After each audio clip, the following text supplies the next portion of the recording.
Bienvenidos a nuestro podcast La Biblia en un año, episodio 78. Qué bueno que haya destinado este tiempo para que podamos hablar y escuchar de la palabra de Dios. ¿Cómo desarrollar la intimidad con Dios? Así se titula nuestro devocional del día de hoy. La vida y ministerio del pastor norteamericano John Wimber es como vamos a empezar este devocional. Ha ejercido una gran influencia en mi propia vida, en nuestra iglesia y en muchas otras congregaciones alrededor del mundo, dice el pastor Nicky. Él expresó la capacidad de escuchar lo que Dios dice, ver lo que Dios hace y moverse en la esfera de lo milagroso. Se dan cuando una persona desarrolla la misma identidad y la misma dependencia del Padre que tenía Jesús. ¿Cómo hizo Jesús las cosas que realizó? La respuesta se encuentra en su relación con el Padre. ¿Cómo haremos cosas mayores que estas, según la promesa de Jesús en Juan 14:12? Mediante el descubrimiento de esa misma relación de intimidad, sencillez y obediencia. Dios nos ama con una intimidad que sobrepasa todos nuestros sueños. Quiere que nosotros tengamos una relación tan cercana y personal con Él de intimidad, sencillez y obediencia, y esto constituye un honor y un privilegio extraordinario. Moisés, David y por supuesto Jesús tuvieron una relación íntima con Dios, pero ¿cómo podemos desarrollar una intimidad con Dios? Vamos a entrar a verlo en el primer punto de este devocional: apertura, exposición y honestidad. Pero primero vamos a ir al Salmo capítulo 35 y vamos a leer desde el versículo 11 al 18 en la Nueva Traducción Viviente. Testigos maliciosos testifican en mi contra y me acusan de crímenes que desconozco por completo. Me pagan mal por bien y estoy enfermo de desesperación. Sin embargo, cuando ellos se enferman, yo me entristecía y me afligía a mí mismo ayunando por ellos, pero mis oraciones no tenían respuesta. Estaba triste como si fueran mis amigos o mi familia, como si me lamentara por mi propia madre. Pero ahora que yo estoy en dificultades, ellos se ponen contentos, con aires de triunfo, se unen en mi contra, me atacan gente que ni siquiera conozco, me calumnian sin cesar, se burlan de mí y me insultan, me gruñen. ¿Hasta cuándo, oh Señor, quedarás observando sin actuar? Rescátame de sus ataques feroces, protege mi vida de estos leones. Después te daré gracias frente a la gran asamblea, te alabaré delante de todo el pueblo. Amén.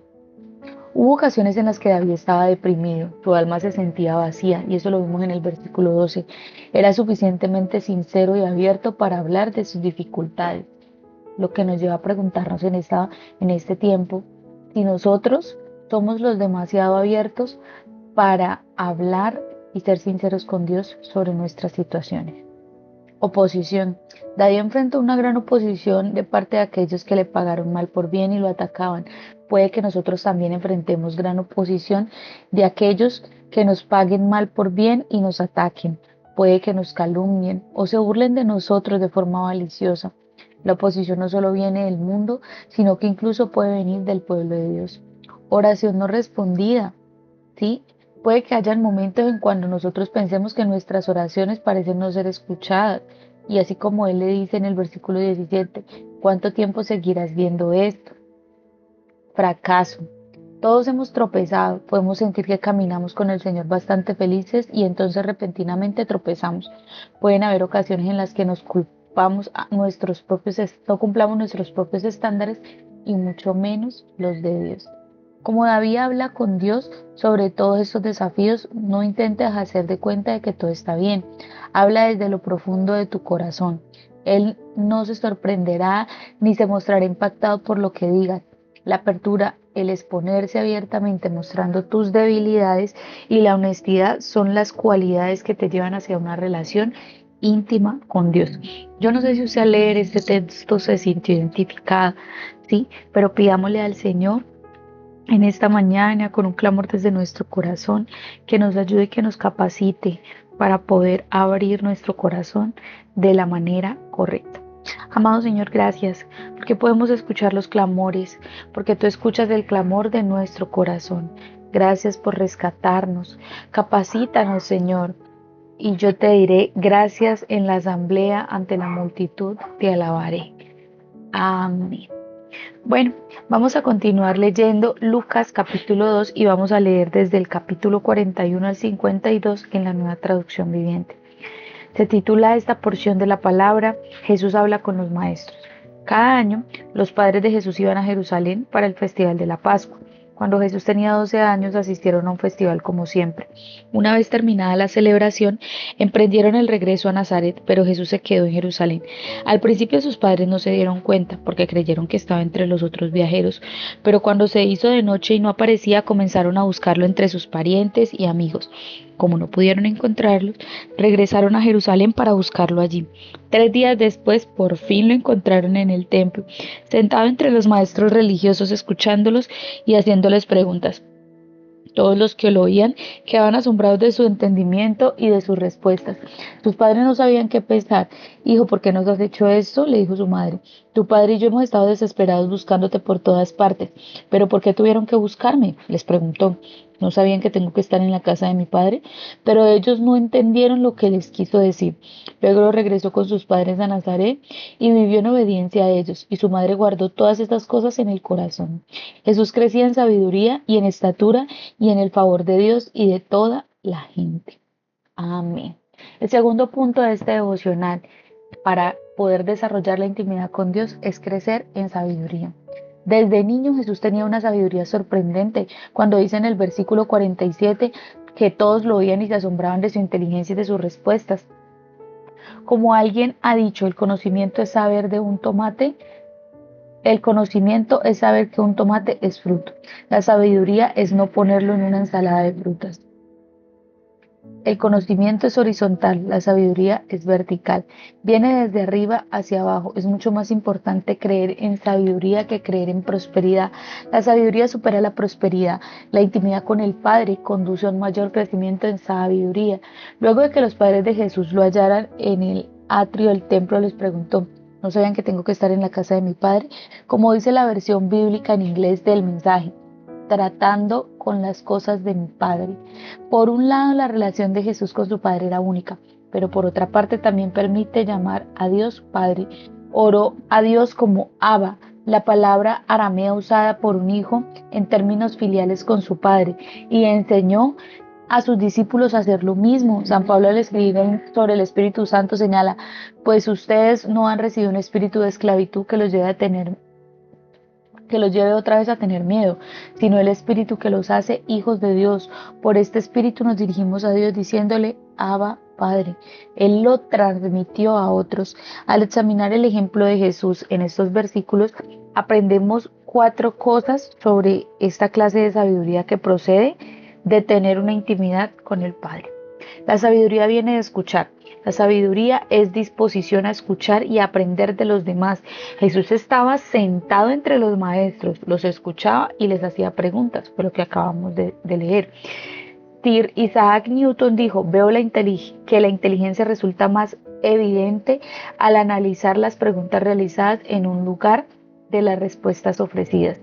A menudo aquellos que saben más hablan menos. Cuando hablamos, por lo general, repetimos meramente lo que ya sabemos. Cuando escuchamos, puede que aprendamos algo nuevo. Realizar buenas preguntas es la clave para ser un buen conversador. Se decía que el presidente norteamericano Kennedy hacía pensar que él no tenía nada más que hacer, excepto hacerle preguntas y escuchar las respuestas de las personas, con una concentración extraordinaria. ¿Sabías que en ese momento Kennedy había dejado a un lado el pasado y el futuro para concentrarse en ti? La sabiduría conduce a la sencillez. La sabiduría trae claridad. Jesús sabía dónde debía estar y qué debía hacer, porque les dijo en el versículo 49 que leímos: ¿no sabían que tengo que estar en la casa de mi Padre? El conocimiento nos lleva de lo simple a lo complejo. La sabiduría nos lleva de lo complejo a lo simple. La sabiduría también es integral. La sabiduría no solo se muestra en lo que decimos, sino también en cómo vivimos. Así que Jesús bajó con sus padres a Nazaret y vivió sujeto a ellos. Eso lo dice en el versículo 51. La sabiduría se refiere a toda la vida, más que solo a nuestro intelecto o nuestras palabras. Y por último, el cuarto, la sabiduría debe crecer. Por medio de su relación íntima con Dios, Jesús siguió creciendo en sabiduría y estatura, ¿sí? Y cada vez más gozaba del favor de Dios y de toda la gente. Es una expresión muy similar utilizada en el respecto a Samuel. La sabiduría debería incrementarse a medida que crecemos. No es que la sabiduría de Jesús fuera defectuosa o imperfecta, pero crecía a medida de que él maduraba, y así debería de ser con nosotros. No entre más adultos, entre más ancianos, entonces más menos inteligentes, cometiendo errores de forma abismal, sino permitir que la sabiduría de Dios esté con nosotros. Esta es una oración que a menudo debemos hacer por nuestros hijos, que puedan crecer con sabiduría, estatura y en favor ante Dios y ante la gente. Eso siempre va a ser muy, muy importante, que nosotros podamos hacer esta oración por nuestros hijos, pidiéndole al Señor que los haga crecer en estatura, pero también en sabiduría, porque muchas veces le pedimos cuanta cantidad de cosas al Señor, pero no le pedimos lo verdaderamente importante, que nuestros hijos, cada día que ellos vayan creciendo, la sabiduría crezca con ellos y el favor de Dios frente a todos, frente a todas las personas que los rodeen, pero principalmente favor ante Dios. Por encima de todo, la sabiduría de Jesús procedía de su relación íntima con Dios, ¿sí? Él tenía claro que Dios era su Padre y sabía que tenía que estar en la casa de su Padre, y su intimidad con Él era el cimiento de su sabiduría, y así debe de ser con nosotros. Realiza esta oración conmigo. Padre, gracias por haberme dado el espíritu de la adopción, por el cual puedo clamar, Abba Padre. Puedo decirte, mi amado Padre, gracias por llamarme a la misma relación de intimidad que Jesús tuvo contigo. Ayúdame a crecer en esta relación de intimidad en sencillez y obediencia, y a crecer en sabiduría, estatura y en favor con Dios y con la gente. Hoy te pido de manera personal por mis hijos, Señor, que ellos puedan crecer en intimidad contigo, en sencillez y en obediencia, crecer en sabiduría y estatura, y que tengan el favor contigo y con la gente. Amén. Bueno, vamos a entrar al tercer y último punto de este devocional, y los voy a invitar para que me acompañen a Números 7. Vamos a estar leyendo Números 7 desde el versículo 66 hasta el 89. Números capítulo 7, desde el versículo 66 al 89 en la Nueva Traducción Viviente. Dice así la palabra del Señor. En el 10º día presentó su ofrenda. Eiser, hijo de Amisadai, jefe de la tribu de Dan, su ofrenda consistía de una bandeja de plata que pesaba 1,5 kilos y un tazón de plata que pesaba 800 gramos, calculado según el peso del ciclo del santuario. Los dos contenían ofrendas de grano de harina selecta humedecida con aceite de oliva. También llevó un recipiente de oro que pesaba 114 gramos, lleno de incienso. Llevó un becerro, un carnero y un cordero de un año para una ofrenda quemada, y un chivo como ofrenda por el pecado. Como ofrenda de paz llevó 2 toros, 5 carneros, 5 chivos y 5 corderos de un año. Esta fue la ofrenda que llevó Eiser, hijo de Amisadai. En el 11º día presentó su ofrenda Pagiel, hijo de Ocrán, jefe de la tribu de Aser. Su ofrenda consistía en una bandeja de plata que pesaba 1,5 kilos de tazón de plata que pesaba 800 gramos, calculado según el peso del ciclón del santuario. Los dos contenían ofrendas de grano de harina selecta humedecida con aceite de oliva. También llevó un recipiente de oro que pesaba 114 gramos, lleno de incienso. Llevó un becerro y un carnero y un cordero de un año para una ofrenda quemada, y un chivo como ofrenda por el pecado. Como ofrenda de paz llevó 2 toros, 5 carneros, 5 chivos y 5 corderos de un año. Esta fue la ofrenda que llevó Pagiel, hijo de Ocrán. En el 12º día presentó su ofrenda a Ira, hijo de Enán, jefe de la tribu de Neftalí. Su ofrenda consistía en una bandeja de plata que pesaba 1,5 kilos y un tazón de plata que pesaba 800 gramos. Calculado según el peso del ciclo del santuario, los dos contenían ofrendas de grano de harina selecta humedecida con aceite de oliva. También llevó un recipiente de oro que pesaba 114 gramos, lleno de incienso. Llevó un becerro, un carnero y un cordero de un año para una ofrenda quemada, y un chivo como ofrenda por el pecado. Como ofrenda de paz llevó 2 toros, 5 carneros, 5 chivos y 5 corderos de un año. Esta fue la ofrenda que llevó Ahira, hijo de Enán. Estas fueron las ofrendas de dedicación que los jefes de Israel llevaron cuando se ungió el altar: 12 bandejas de plata, 12 tazones de plata y 12 recipientes de oro con incienso. Cada bandeja de plata pesaba 1,5 kilos y cada tazón de plata 800 gramos. El peso total de la plata fueron 27,5 kilos, calculando según el ciclo del santuario. Cada uno de los 12 recipientes de oro que contenían el incienso pesaba 114 gramos, calculado según el peso del ciclo del santuario. El peso total del oro fue 1,4 kg. Se donaron 12 becerros, 12 carneros, 12 corderos de un año para las ofrendas quemadas, junto con las ofrendas obligatorias de grano. Llevaron 12 chivos para las ofrendas por el pecado. Se donaron 24 toros, 70 carneros, 60 chivos y 60 corderos de un año como ofrendas de paz. Esa fue la ofrenda para la dedicación del altar, después de haber sido ungido. Cada vez que Moisés entraba en el tabernáculo para hablar con el Señor, Moisés oía la voz que le hablaba entre los 2 querubines que estaba sobre la tapa del arca, el lugar de la expiación, que está sobre el arca del pacto. Desde ahí el Señor le hablaba a Moisés. Amén. Bueno, y vamos a continuar leyendo todo el capítulo de Números 8 en la Nueva Traducción Viviente. Se titula Preparación de las lámparas. El Señor le dijo a Moisés: da las siguientes instrucciones a Aarón cuando ponga las 7 lámparas en el candelabro. Luego hazlo de manera que la luz alumbre hacia adelante, enfrente del candelabro. Y así lo hizo Aarón. Instaló 7 lámparas para que se reflejara la luz hacia adelante, tal como el Señor lo había ordenado. Todo el candelabro, desde su base hasta lo decorado floral, estaba hecho de oro labrado. Se fabricó conforme al diseño exacto que el Señor le había dicho a Moisés.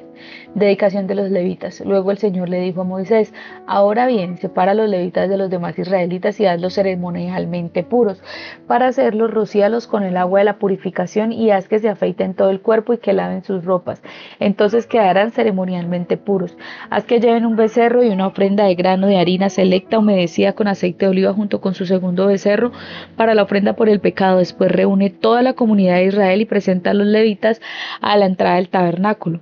Cuando presentes a los levitas delante del Señor, el pueblo de Israel pondrá sus manos sobre ellos.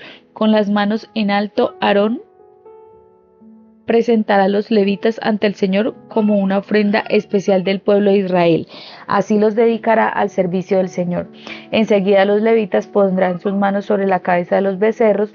Presenta un becerro como ofrenda por el pecado y el otro como ofrenda quemada al Señor, para purificar a los levitas y hacerlos justos ante el Señor. Luego haz que los levitas se pongan de pie delante de Aarón y de sus hijos y levanta sus manos y preséntalos como una ofrenda especial al Señor. De ese modo apartarás a los levitas del resto del pueblo de Israel, y los levitas me pertenecerán a mí. Ellos podrán entrar en el tabernáculo para realizar su trabajo, porque los purificaste y los presentaste como una ofrenda especial. De todo el pueblo de Israel los levitas están apartados para mí. Yo los he tomado para mí. En lugar de los primeros hijos varones de los israelitas, he tomado a los levitas como sustitutos, pues todo primer nacido de entre el pueblo de Israel es mío, tanto de personas como de animales. Yo los aparté de mí para el día en que herí de muerte a todos los primeros hijos varones de Egipto. Es cierto, yo tomé a los levitas en lugar de todos los primeros hijos varones de Israel, y de todos los israelitas yo he asignado a los levitas para Aarón y sus hijos. Ellos servirán en el tabernáculo en el nombre de los israelitas y harán sacrificios para purificar al pueblo, de modo que ninguna plaga los azote cuando se acerquen al santuario. Así que Moisés y toda la comunidad de Israel dedicaron a los levitas siguiendo cuidadosamente todas las instrucciones del Señor a Moisés. Los levitas se purificaron del pecado y lavaron sus ropas, y Aarón los presentó al Señor como una ofrenda especial.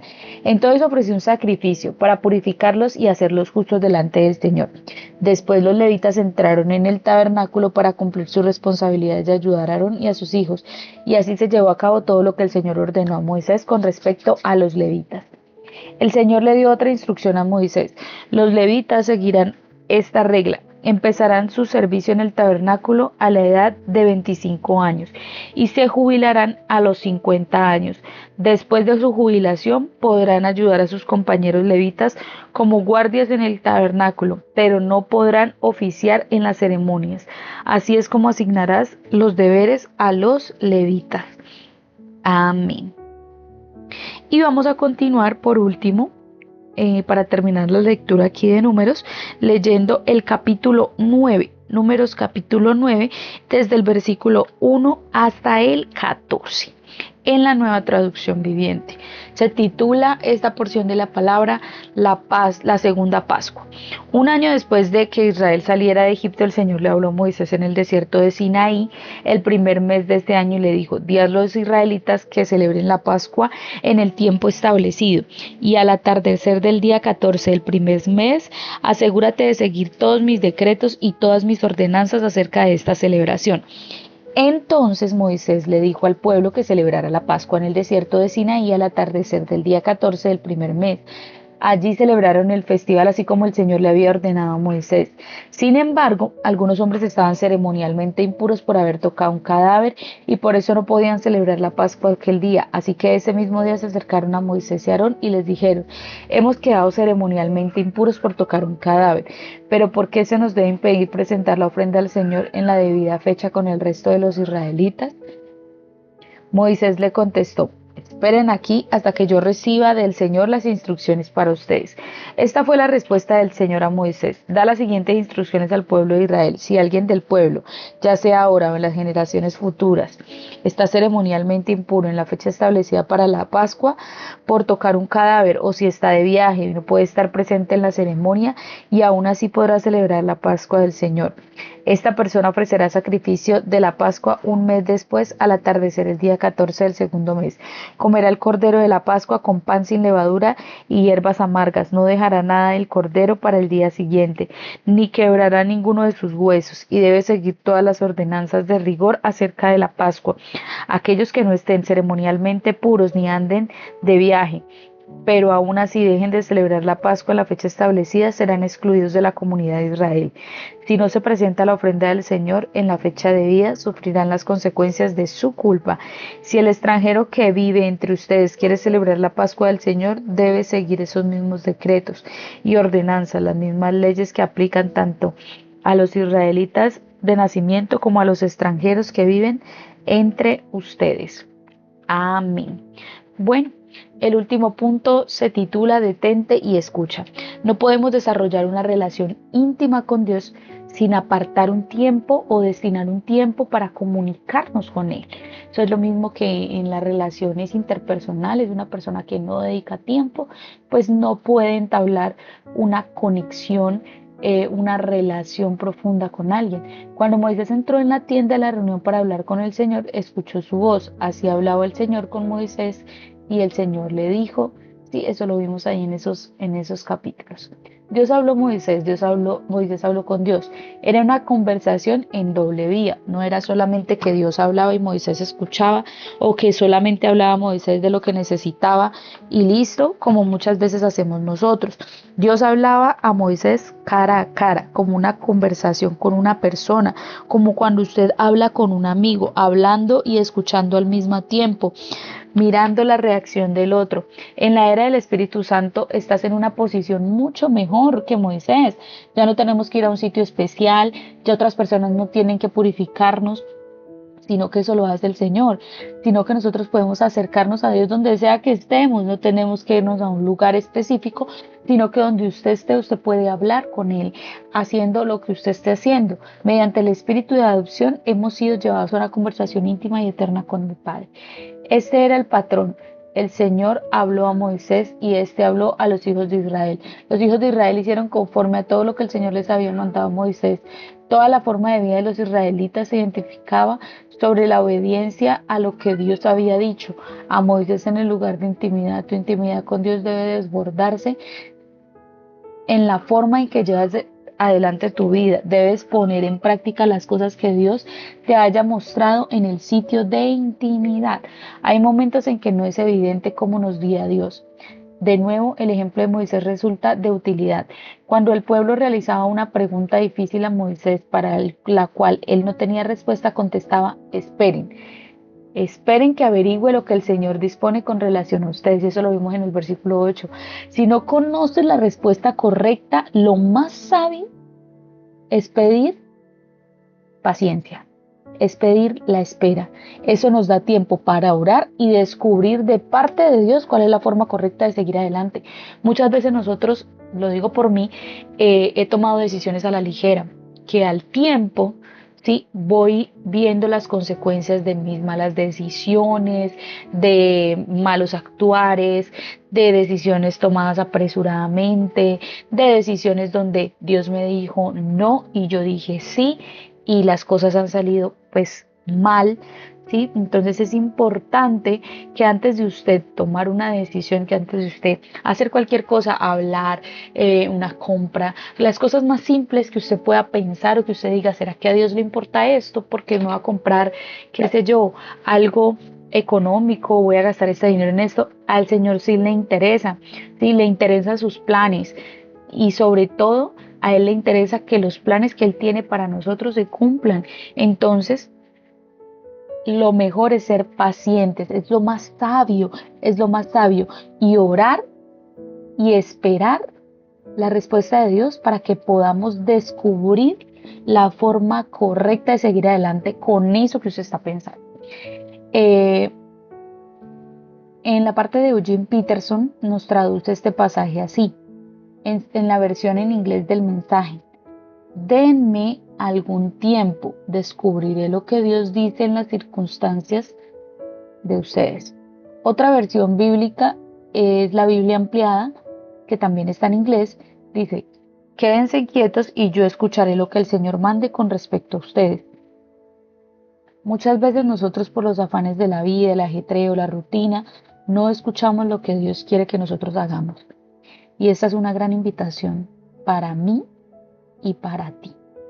Es momento de que nosotros nos detengamos un momentico del corre-corre de la vida y escuchemos lo que Dios quiere que nosotros hagamos.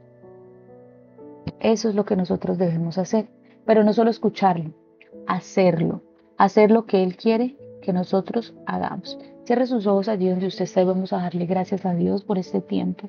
Gracias, Señor, porque a través de tu palabra nos enseñas cómo ser sabios, Señor, cómo podemos tener una intimidad contigo, podemos crear ese lazo contigo, Señor, conectarnos contigo, depender de ti, Señor. Gracias porque puedo encontrarme contigo cada día, puedo hablar contigo, escucharte. Ayúdame a oír lo que me dices y a vivir hoy en una relación de intimidad, sencillez y obediencia contigo. Y así como leíamos, Señor, danos la sabiduría para actuar de forma correcta, Señor, y esperar en tus tiempos tu dirección. Amén. Para terminar, la pastora Pipa añade o hace un comentario y señala Lucas 2:43. Siempre me maravillé sobre cómo María y José pudieron viajar un día entero antes de notar que su hijo no estaba con ellos. Aunque debo confesar que una vez salimos a cenar con unos amigos y al llegar a nuestro destino descubrimos que no teníamos a uno de nuestros hijos. Me sentí muy avergonzada, explicando la situación a nuestros anfitriones y también muy ansiosa por saber si nuestro hijo estaba bien y no estaba demasiado traumatizado. Me pregunto si María y José tuvieron la misma discusión en el camino de regreso como la tuve con Nicky para determinar quién había tenido la culpa. En ambos casos, afortunadamente, los hijos estaban a salvo. Jesús estaba en el templo hablando con los líderes religiosos y nuestro hijo estaba en la casa viendo la televisión. Qué bueno estos comentarios. Bueno, muchas gracias por haberse conectado a este tiempo. Recuerde que este devocional fue escrito por el pastor Nicky Gumbel de la iglesia HTB en Londres y la voz que le dio vida a este podcast es la de Surizada y González. Que Dios les bendiga.